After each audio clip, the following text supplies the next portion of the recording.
If you have ever started seedlings indoors, watch them come up strong and healthy, and then watch them collapse at the soil line within a matter of days for no obvious reason, you have likely met one of the most frustrating problems in home gardening: damping off. It kills more seedlings every spring than almost anything else.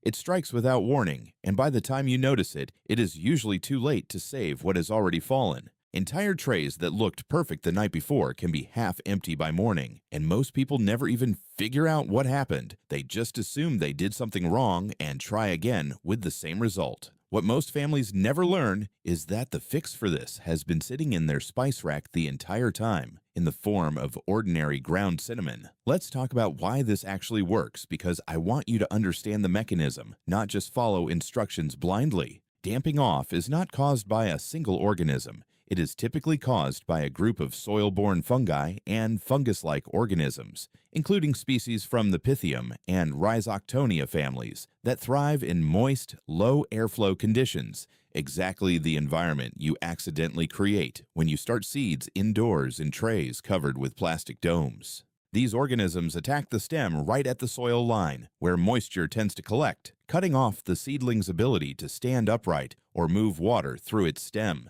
Once you see that telltale thin, water-soaked, collapsed section at the base of a seedling, the plant is almost always beyond saving. This is why prevention matters so much more than treatment when it comes to this particular problem. Cinnamon contains a compound called cinnamaldehyde, which gives cinnamon both its distinctive smell and its natural antifungal properties. This is not folk medicine speculation. Cinnamaldehyde has been studied specifically for its ability to inhibit the growth of several common fungal pathogens, including some of the exact species responsible for damping off in seedling trays. Researchers have documented this effect across a range of concentrations, and while a garden video is not the place to walk through laboratory methodology, the underlying point matters. This is a compound with genuine, measurable antifungal activity, not a substance that simply sounds like it should work because it smells strong. When you dust cinnamon across the surface of your seed-starting soil, you are creating a thin, hostile barrier that makes it significantly harder for these fungal spores to establish themselves and spread across the surface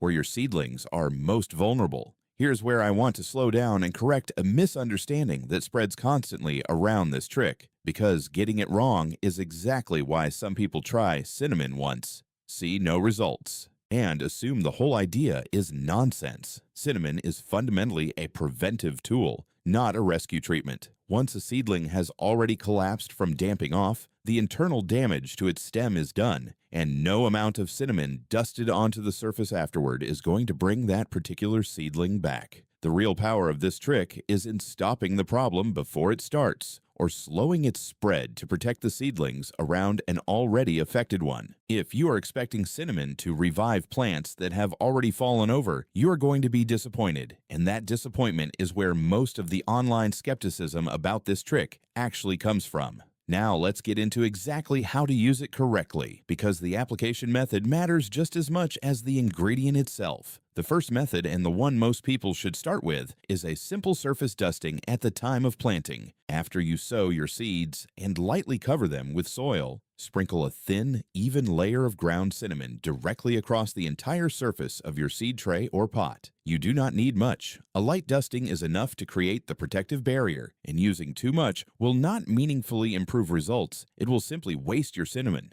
This surface layer sits exactly where damping off fungi tend to establish themselves, right at the soil surface and the base of each emerging stem, giving your seedlings a protective zone during their most vulnerable early days. Reapply a light dusting once a week or so while your seedlings are still small and tender, since watering will gradually wash the surface layer away. And the window when seedlings are most at risk typically lasts about 2 to 3 weeks after germination. The second method is reactive rather than preventive, and this is for situations where you are already seeing the early warning signs, meaning 1 or 2 seedlings in a tray have gone down, but the rest still look healthy. In this case, immediately remove the affected seedlings and any visibly wet, moldy soil around them, being careful not to spread contaminated soil onto the healthy plants nearby as you work. Then dust a slightly heavier layer of cinnamon around the remaining healthy seedlings as a containment measure. This will not guarantee the fungal spread stops completely, but it meaningfully slows it down, buying time for your remaining seedlings to develop stronger stems, while you also address the underlying moisture and airflow problem that likely triggered the outbreak in the first place, because cinnamon alone rarely wins against damping off if the growing conditions themselves stay wrong. And that brings me to the detail most cinnamon trick videos skip over entirely, and it might be the most important part of this whole video. Cinnamon is a helpful layer of protection, but it is not a substitute for fixing the actual environmental conditions that cause damping off in the first place. If your seed trays are sitting in standing water, if you're using a heavy, dense potting mix that holds too much moisture, or if your seedlings have no airflow because they are packed tightly together under a humidity dome that never gets vented, cinnamon is fighting an uphill battle against conditions that are actively working against it. Good drainage, a light seed starting mix rather than heavy garden soil, and cracking open humidity domes for a few minutes a day to let air circulate will do more for preventing damping off than cinnamon ever will on its own. A small fan set on low, running a few feet away from your seed trays for part of the day, can also make a meaningful difference, since gentle airflow is one of the simplest ways to keep humidity from building up around the soil surface. Think of cinnamon as one layer in a system, not a magic ingredient that cancels out poor growing conditions. Beyond seedling trays, cinnamon has a second use that is worth mentioning briefly, even though it is a smaller part of this trick. A light dusting of cinnamon around the base of more established plants can help discourage certain soil surface fungal growth in outdoor beds too, particularly in humid climates or during unusually wet stretches of weather. Some gardeners also use it as a rooting aid, dusting cut ends of cuttings with cinnamon before placing them in soil, since it can help protect the cut, vulnerable tissue from fungal infection while the cutting establishes new roots. It is not going to transform genuinely unhealthy garden soil the way proper composting and drainage improvements will, but as a light, ongoing habit during your wettest weeks of the growing season, it is one more small layer of protection that costs almost nothing and takes seconds to apply. I also want to address something specific because I know families on this channel are thinking about cost and self-reliance, not just gardening tips in isolation.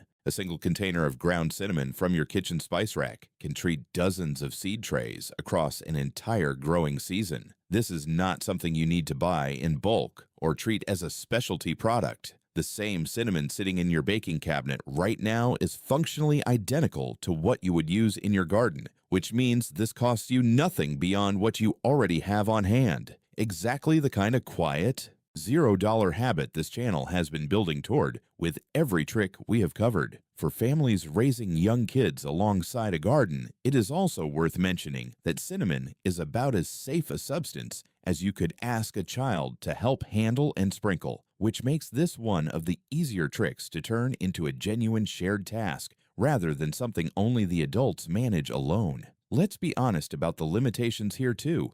The same way we have been honest about every other trick on this channel, because half-true advice does more harm than no advice at all. Cinnamon will not cure a fungal infection that has already taken hold deep in your soil. It will not replace proper soil sterilization if you are reusing old potting mix that previously hosted a serious fungal outbreak, since spores can survive in that soil long after the growing season ends, sometimes waiting quietly for the exact warm, wet conditions that let them flourish again the following spring. And it is specifically effective against fungal problems, not bacterial or viral plant diseases, so if your seedlings are struggling for a different reason entirely, cinnamon simply will not address the actual cause. If you notice yellowing that spreads in an unusual pattern or stunted growth without any collapse at the stem, you may be dealing with something cinnamon was never designed to fix, and it is worth researching those symptoms separately rather than assuming one spice solves every seedling problem. Used correctly as a preventive layer alongside good growing practices, it is a genuinely useful, well-supported tool.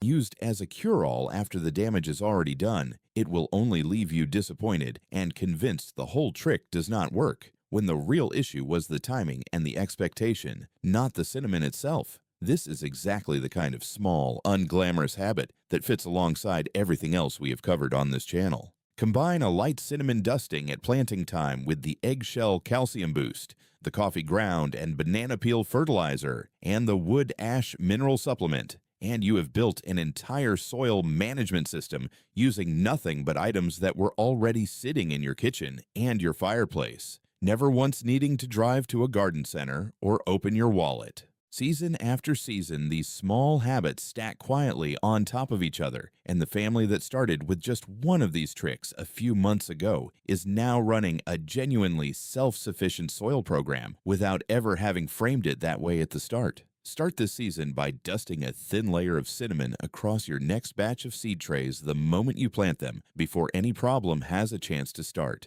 Pay attention to how many seedlings actually make it to transplant size compared to previous seasons, and you will likely notice the difference without needing any dramatic before and after moment to prove it, because prevention rarely looks dramatic. It just quietly means fewer empty spots in your seed tray come spring, fewer restarts, and fewer wasted weeks waiting on a second batch of seeds to catch up to where your first batch should have already been. If this is the first time you have thought about your spice rack as part of your garden's defense system, you are exactly the kind of person this channel is for. Try it with your next round of seedlings, and let me know in the comments how many make it through this time. Until next time, stay ready, stay growing, and keep your family fed.